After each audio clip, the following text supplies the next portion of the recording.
Hello दोस्तों, कैसे हैं आप सब। स्वागत है आपका आपके अपने यूट्यूब चैनल कॉमिक वर्ल्ड पे। तो चलिए दोस्तों, शुरू करते हैं अफीमी लाल का एक और हंगामा। अफीमी लाल और ड्रैगन। अफीमी लाल और ड्रैगन। आहा, आखिर तैयार हो गया गर्म हवा से उड़ने वाला मेरा गुब्बारा। आज हम इस गुब्बारे में बैठकर दिल्ली दर्शन को जाएंगे, खूब मजा आएगा। हा हा। अफीमी प्यारे, फटाफट उठो, हमारा गुब्बारा उड़ने के लिए बिल्कुल तैयार है। याहू! मैंने पूरे 20,000 रुपये लगाकर 3 महीने की मेहनत से ये गुब्बारा तैयार किया है। फटाफट उठो यार। इस कमबख्त की मौत भी आएगी तो ये खर्राटे बजाता हुआ ही हम लोग जाएगा। ग्रर्र। ये उड़ा मेरा गुब्बारा। आज मेरे जीवन का कितना महान दिन है।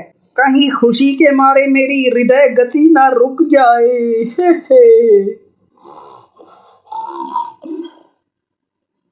वो देखो, इतनी ऊंचाई से इंडिया गेट कितना सुंदर दिख रहा है। वाह भाई वाह, क्या बात है। हम तो कुतुब मीनार से भी 50 फुट ऊपर उड़ रहे हैं। ही ही। तभी अचानक बड़े जोर से धूल भरी आंधी चलने लगी। कुछ भी देख पाना मुसीबत हो गया। ये क्या हुआ। हे भगवान, ये आंधी हमें जाने कहाँ उड़ाए लिए जा रही है। बूहू। कई घंटों तक उनका गुब्बारा आंधी में फंसा रहा और वे दिशाविहीन उड़ते रहे। और जब आंधी रुकी तो उनका गुब्बारा एक वीरान पहाड़ी इलाके में उतर रहा था। चले थे हम दिल्ली घूमने और ये हम कहाँ पहुंचे। बूहू। गुब्बारे के गैस सिलेंडर पूरी तरह खाली हो चुके हैं। अब गुब्बारा नहीं उड़ाया जा सकता। चलकर कोई और रास्ता ढूंढता हूँ। कुछ ही दूर चलने के बाद मशीनी लाल को एक गुफा का द्वार मिला। गुफा के अंदर जाकर देखता हूँ, जाने क्या है अंदर। मशीनी लाल ने गुफा के भीतर प्रवेश किया ही था कि मर गया। जय जय हनुमान गुसाई, भूत पिशाच निकट नहीं आवे। अब क्या होगा। हनुमान चालीसा ही याद नहीं आ रही है। हे भगवान, अफीमी लाल को तो मैं वहीं छोड़ आया, मेरा जुड़वा भाई। बूहू। उधर अफीमी लाल ड्रैगन से बेखबर अभी भी अपने खर्राटों में लीन था। यम यम। ड्रैगन अफीमी लाल को खाने ही जा रहा था कि तभी उसकी नजर अफीमी लाल के चेहरे पे पड़ी। यम यम। और ड्रैगन को जाने क्या हुआ कि वो अचानक भय के मारे थर थर कांपने लगा। और जब मशीनी लाल अफीमी लाल की खबर लेने वापस लौटा। ये क्या, वो खूंखार ड्रैगन तो अफीमी लाल को प्यार कर रहा है। कमाल है। मैं तो यूं ही डर के मारे मरा जा रहा था। ये ड्रैगन तो अहिंसा प्रेमी है। ही ही ही। और फिर मशीनी लाल भी हिम्मत जुटाकर ड्रैगन पर हाथ फेरने लगा। ये तो बड़ा चमत्कार है। आज से लाखों वर्ष पहले इस धरती पर ऐसे विशालकाय ड्रैगन विचरण किया करते थे। अगर बाहरी देश को इसका पता लग जाए तो।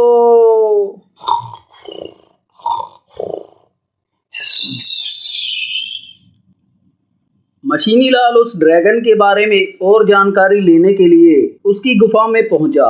उसे गुफा के भीतर किसी बहुत ही पुरानी सभ्यता के अवशेष मिले। पत्थर पर बनी एक तस्वीर को देखकर वो एकदम अचंभित रह गया। कमाल है, इस योद्धा की तस्वीर तो अपने अफीमी लाल से बिल्कुल मिलती जुलती है। क्या माजरा है। लगता है उस काल में कोई बहुत बड़ा योद्धा हुआ था जिसने अपनी तलवार से किसी विशालकाय ड्रैगन का वध किया था। ये तस्वीर तो यही दर्शाती है। शायद इसीलिए ये ड्रैगन अफीमी लाल को देखकर डर गया है।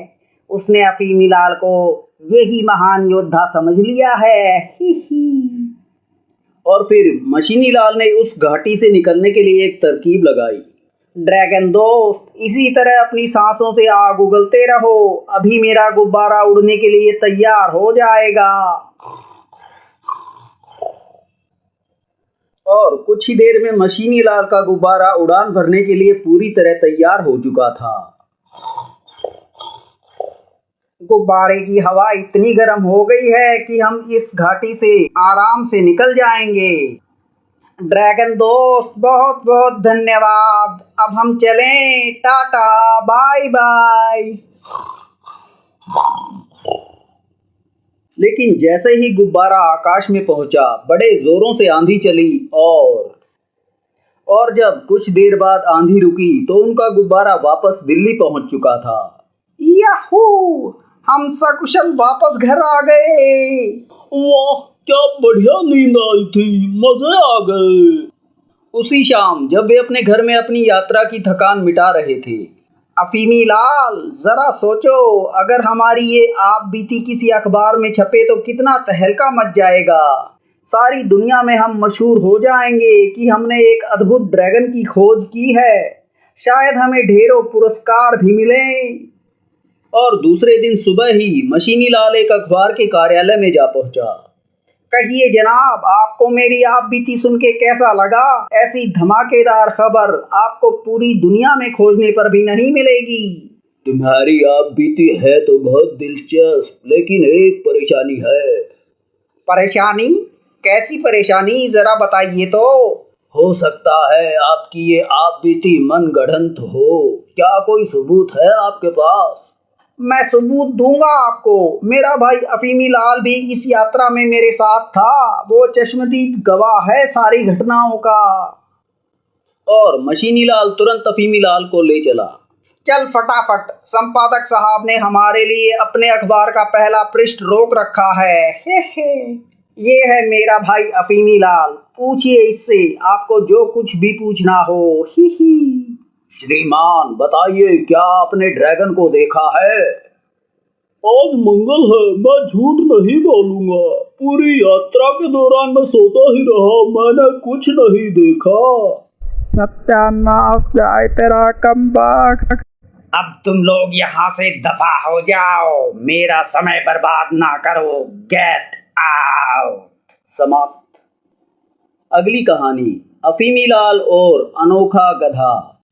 एक सुबह जमुना किनारे धोबी घाट पर। हाँ वही गधे के बच्चे, फिर तूने एक चादर चबा डाली है। गुर्र, मैं तो तुझसे तंग आ गया हूँ। अजब गधा है तुम्हें, जो हमेशा कपड़े ही खाते रहते हैं। गुर्र, या भाई झगड़ू, समझ में नहीं आता मैं इस गधे का क्या करेंगे। अजब परेशानी है। बूहू। और ननकू भाई, मेरी मानो तो इस गधे को किसी के हाथ मुफ्त में ही थमा दो, इसका यही एक इलाज है। उसी समय बाजार में किराने की दुकान पे। लाला जी, सारा सामान झोले में डाल दिया है ना, ये लो पैसे। हे। अफीमी जी, पैसे तो आते ही रहेंगे। हे। बाप रे बाप, इतना वजन उठाकर मैं अपने घर तक कैसे पहुंच पाऊंगा? अफीमीलाल बड़ी मुश्किल से सौदा उठाए घर की ओर चला जा रहा था कि बाबूजी, काय को गधे की तरह बोझा ढो रहे मियाँ, ये गधा ले जाइए ना, बिल्कुल मुफ्त है। क्यों भाई, तुम अपना गधा मुफ्त में क्यों दे रहे हो? बाबूजी, एक पंडित मेरे को बोले हैं कि अगर मैं एक गधा दान में दे दूं तो मेरे पूर्वज तर जाएंगे। और ननकू धोबी ने अपना गधा अफीमीलाल को सौंप दिया। मशीनी लाल कहता है कि मुफ्त में जो भी चीज मिले उसे छोड़ना नहीं चाहिए। कुछ देर बाद वो घर पहुंचे। गधे दोस्त, आज से तुम्हारा ये नया घर है। आशा है यहाँ तुम्हारे दिन खूब बढ़िया कटेंगे। अच्छा, अब मेरे सोने का समय हो गया है, मैं तो चला बिस्तर में। तुम अच्छी तरह घर की रखवाली करना। और अफीमीलाल पूरी तरह निश्चिंत होकर खर्राटे बजाने लगा। और मौका देखकर उस गधे ने अपने को आजाद करा लिया। यम यम। सबसे पहले उस गधे ने खिड़की और दरवाजों पर लगे पर्दों पे हमला किया। उसके बाद उस गधे ने इत्मीनान से घर में रखे हर कपड़े का थोड़ा थोड़ा स्वाद चखा। यम यम। और शाम को जब मशीनी लाल दफ्तर से घर लौटा, हे भगवान, मेरा नया सूट। यम यम यम। अफीमी के बच्चे, उठ बोल, ये गधा तू लाया है। ग्रर। क्यों, तुम्हें पसंद आया? बिल्कुल मुफ्त लाया हूँ। मैं तेरा गला दबा दूंगा। ग्रर। और फिर कुछ ही देर बाद, बोलो धोबी भाई, मैं तुम्हें एक साथ दो दो गधे मुफ्त में देने को तैयार हूँ। समाप्त। अगली कहानी, अफीमी लाल और सही नुस्खा।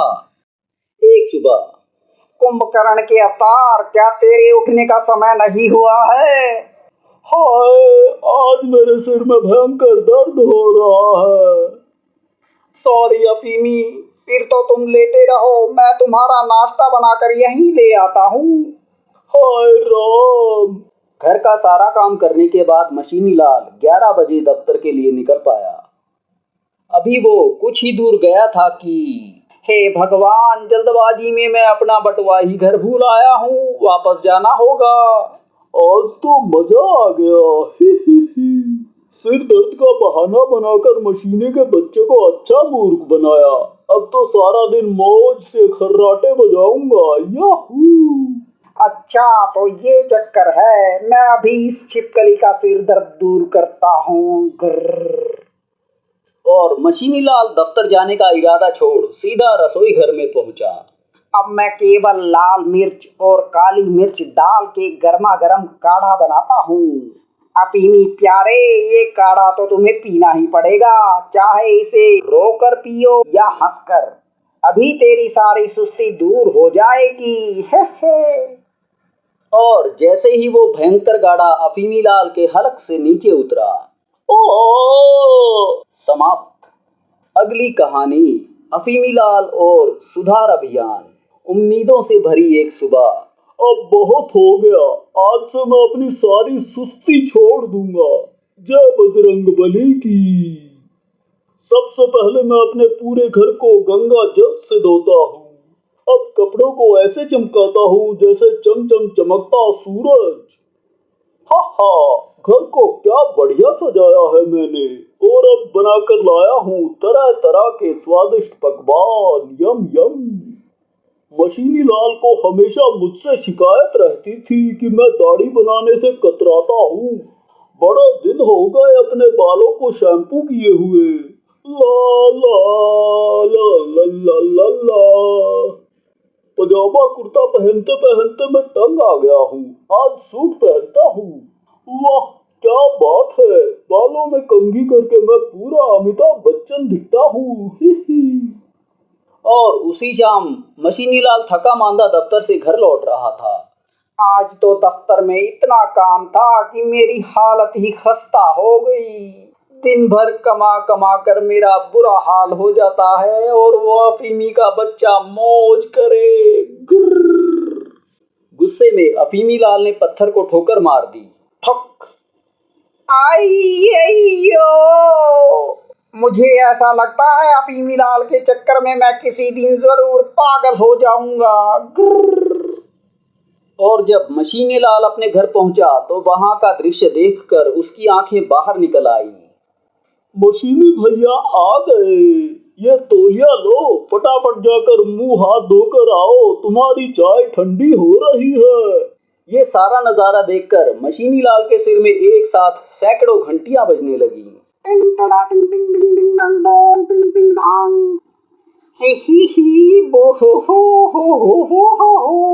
बाप रे बाप, ये क्या हुआ मशीनी भैया को? हेलो डॉक्टर साहब, जल्दी से एम्बुलेंस भेजिए। लगता है मेरा भाई पागल हो गया है। वो एक साथ हंस भी रहा है और रो भी रहा है। हू हू हा हा हा बू हू हू हू हा हा हू हू। और फिर कुछ देर बाद पागल खाने में, चिंता की कोई बात नहीं है, तुम्हारा भाई 1-2 सप्ताह में ठीक हो जाएगा, लेकिन आगे से तुम ऐसा कोई काम नहीं करना जिससे उसके दिमाग को झटका लगे। समाप्त। अगली कहानी, अफीमी लाल और जन्मदिन का तोहफा। मशीनी भैया, आज पहली अप्रैल है, जन्मदिन मुबारक हो। मेरे प्यारे दुलारे जुड़वा भाई, तुम्हें भी जन्मदिन बहुत बहुत मुबारक हो। ये कितना अजब संयोग है कि हम जुड़वा भाई होते हुए भी एक दूसरे से कितने अलग हैं। चाहे जो हो अफीमी भैया, लेकिन आज के दिन हम बिल्कुल नहीं लड़ेंगे। भविष्य में भी हम कोशिश करेंगे कि हम एक दूसरे को समझें। और फिर मशीनी लाल के दफ्तर चले जाने के बाद, आज मैं अपने मशीनी भैया के लिए एक शानदार केक बनाऊंगा, ला ला ला। और शाम को जब मशीनी लाल घर लौट रहा था, दोस्त एक बढ़िया सा गुलदस्ता बनाना, अपने भाई को भेंट देना चाहता हूँ। ही अभी लीजिए हुजूर। अफीमी भैया, मैं आ गया, ये देखो मैं तुम्हारे लिए गुलदस्ता लाया हूँ। वाह, क्या सुंदर गुलदस्ता है, मैंने भी तुम्हारे लिए एक उपहार तैयार किया है। और अफीमी लाल केक लेने रसोई घर में पहुंचा। यह सुंदर केक देख के मशीनी भैया खुशी से नाच उठेगा। ही। लेकिन जल्दबाजी में अफीमी लाल के पैजामे का छोर जूते के नीचे दब गया। ओए ओए संभल के, हाय गिरा। और अफीमी लाल के हाथ से केक उछलकर सीधा मशीनी लाल के सिर पे जा गिरा। ग्रर्र, आज मैं तुझे जिंदा नहीं छोड़ूंगा। ग्रर्र, लगता है हम लोग लड़ने के लिए ही पैदा हुए हैं। समाप्त। अगली कहानी, अफीमी लाल और अजब मुसीबत। एक बार शक्तिनगर में सफाई कर्मचारियों की हड़ताल हो गई। जब 3 सप्ताह बीतने के बाद भी हड़ताल खत्म होने की कोई उम्मीद नहीं दिखी। अफीमी के बच्चे, मुझे दफ्तर को देर हो रही है। शाम को मेरे लौटने तक ये सारा कूड़ा यहाँ से गायब हो जाना चाहिए, वरना आज तेरी खैर नहीं। गुर्र। हो, मशीन से भला कौन डरता है, लेकिन इस कूड़े की दुर्गंध से मेरा भी चैन से सोना असंभव हो गया है। मुझे इस कूड़े को ठिकाने तो लगाना ही होगा, लेकिन मेरी समझ में नहीं आ रहा है कि इस कूड़े को फेंकूं तो फेंकूं कहाँ। और अफीमी लाल एक वीरान पार्क में जा पहुंचा। यहाँ आसपास कोई नहीं है, यह जगह बढ़िया है। इन झाड़ियों के पीछे कूड़ा डाल देता हूँ, किसी को पता भी नहीं चलेगा।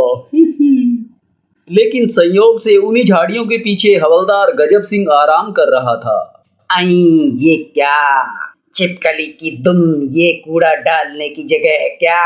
गुर्र, खबरदार जो इस पार्क में फिर कभी कूड़ा डालने की हिम्मत की, उल्टा लटका दूंगा तुझे पेड़ से, समझा? गलती हो गई हवलदार जी, मैं अपना कूड़ा वापस ले जा रहा हूँ। अब कोई नई जगह तलाशनी होगी। आ गया एक शानदार आइडिया, इस खोपड़ी में आइडिया की कमी थोड़े ही है। सबसे पहले मैं इस मैदान में एक बड़ा सा गड्ढा खोदता हूँ, जोर लगा के, हाइशा। और अब इस मुसीबत की जड़ यानी इस कूड़े के ढेर को गड्ढे में डाल देता हूँ। बन गई ना बात। तभी हवलदार गजब सिंह वहां भी आ पहुंचा। ओए काकरोच, फिर कोई गड़बड़ी तो नहीं कर रहे हो? कोई गड़बड़ी नहीं की हवलदार जी, मैंने ये गड्ढा खोद के अपना कूड़ा इसमें डाल दिया है।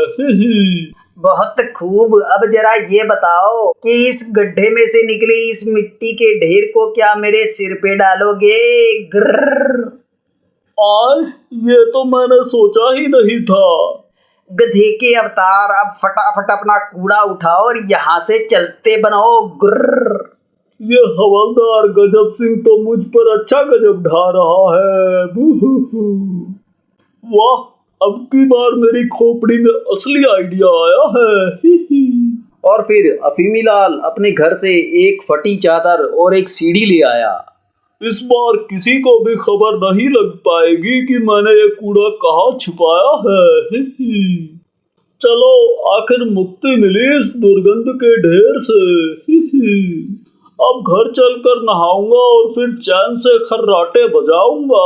ला ला ला ला ला। अफीमी लाल के जाने के कुछ ही देर बाद गजब सिंह अपना डंडा घुमाता हुआ उसी पेड़ के पास से गुजरा। पेड़ के ऊपर गठरी भला किसने छुपाई होगी? गहरा रहस्य लगता है इसमें। अभी एक सप्ताह पहले ही शक्ति नगर में एक जौहरी के घर चोरी हुई थी। कहीं इस गठरी में वही चुराया हुआ माल तो नहीं है? मिल गया, याहू। हे कल सारे देश के अखबारों में मेरी फोटो और बड़े बड़े अक्षरों में मेरा कारनामा छपेगा। मैं पूरे देश में मशहूर हो जाऊंगा। लोग अमिताभ बच्चन की तरह मेरा भी ऑटोग्राफ मांगेंगे। ही मुझे हवलदार से कोतवाल बना दिया जाएगा। मेरी तनख्वाह दुगनी हो जाएगी। कि कूड़ा। अभी अफीमी लाल अपने घर भी नहीं पहुंच पाया था कि चमगादड़ के चाचा ठहर। गुर्र गुर्र। अभी जाकर अपना कूड़ा वहां से उठाओ। अगली बार अगर मुझे तेरा कूड़ा दिखाई दिया तो तू भगवान को प्यारा हो जाएगा, समझिए? जी समझ गया हवलदार जी। हे भगवान, अब तू ही बता मैं क्या करूं इस कूड़े का। गुर्र। अफीमी लाल पूरी तरह से निराश हो चुका था। तभी वाह, आखिर भगवान ने मेरी प्रार्थना सुन ही ली। ये गड्ढा तो पहले से ही खुदा हुआ है और ये काफी गहरा भी दिखता है। और अफीमी लाल ने बेधड़क अपना सारा कूड़ा उस गड्ढे में डालना शुरू कर दिया। इस बार वो हवलदार का बच्चा मेरा कुछ नहीं बिगाड़ पाएगा। बहुत थक गया हूँ। मेरा नरम नरम आरामदायक बिस्तर भी मुझे बुला रहा है। आ जाएगा खर्राटे भरने का असली मजा। वो गड्ढा असल में चींटियों का बिल था। टिक टिक टिक। सेनापति, हमारे बिल में ये कूड़ा किसने डाला है? महारानी जी, एक मूर्ख आदमी ने ये जुर्रत की है। सेनापति जी, मेरी आज्ञा है जल्द से जल्द ये कूड़ा उसी आदमी के घर पहुंचा दिया जाए। जो आज्ञा महारानी जी। और फिर लाखों चींटियां थोड़ा थोड़ा कूड़ा उठाकर अफीमी लाल के घर की ओर चल पड़ी। शाबाश जवानो, बढ़ी चलो। रुकना तेरी आदत नहीं, बढ़ना तेरी शान। लेकिन अफीमी लाल इस सब से बेखबर आराम से अपने घर में खर्राटे बजा रहा था। तभी अफीमी के बच्चे, ये तूने क्या किया? गुर्र। क्या हुआ अब? मैंने तुझे कूड़ा कहीं बाहर फेंकने के लिए कहा था और तूने सारा कूड़ा घर के अंदर बिखेर दिया। गुर्र। ये कैसे हो सकता है? समाप्त। अगली कहानी, अफीमी लाल और अनोखा आविष्कार। मशीनी लाल पेशे से एक योग्य इंजीनियर है। हमेशा मशीन की तरह उसका दिमाग चलता ही रहता है। छुट्टी के दिन भी घर खाली नहीं बैठता। मशीनी भैया, आज सुबह से ही काम में जुटे हुए हो। क्या बना रहे हो? मेरे प्यारे दुलारे अफीमी भैया, तुम्हारे सोने के लिए मैं एक विशेष प्रकार का पलंग बना रहा हूँ। तुम्हारे लिए मुझे बहुत चिंता रहती है। अच्छा, जरा मुझे बताओ क्या खास बात होगी मेरे उस पलंग में? जरूर बताऊंगा मेरे भैया, थोड़ा इंतजार तो करो। ही। 3 दिन के भीतर भीतर मशीनी लाल ने पलंग तैयार कर दिया। आओ अफीमी भैया, कुंभकर्ण का नाम लेकर अपने इस शानदार पलंग का उद्घाटन करो। ही। बोलो महाखर्राटेबाज कुंभकर्ण महाराक्षस की जय। भैया, ये भी तो बताओ कि इस पलंग की विशेषता क्या है? इस पलंग में विशेष टाइमर लगा हुआ है। ये सुबह ठीक 6 बजे तुम्हें जमीन पे पटक देगा। ही। जुम। हाय मरो। समाप्त। तो दोस्तों, ये थी मशीनी लाल और अफीमी लाल की एक मनोरंजक पेशकश। मशीनी लाल, अफीमी लाल और ड्रैगन। मशीनी लाल अफीमी लाल का अगला मनोरंजन किस्सा लेकर जल्द ही मैं आप लोगों के सामने फिर हाजिर होऊंगा। तब तक के लिए धन्यवाद।